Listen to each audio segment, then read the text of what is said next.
These are the 6 deadliest airplane disasters ever recorded.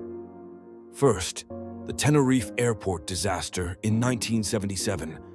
2 Boeing 747s collided on a foggy runway in Spain, resulting in 5 out of 83 deaths, the worst aviation accident in history. Next, Japan Airlines Flight 123 in 1985. A faulty repair caused explosive decompression, crashing the plane into a mountain and killing 520 people. Then, we have the Sharkey-Dadri mid-air collision in 1996.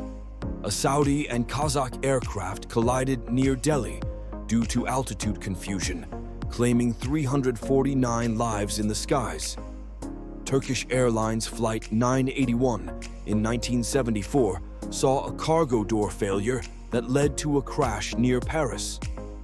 346 people died, prompting major design changes in aircraft. American Airlines Flight 191 in 1979 faced disaster when an engine detached during takeoff in Chicago. This tragic maintenance error killed 273 passengers and crew. Lastly, Air India Flight 182 in 1985 was brought down by a bomb mid-air over the Atlantic,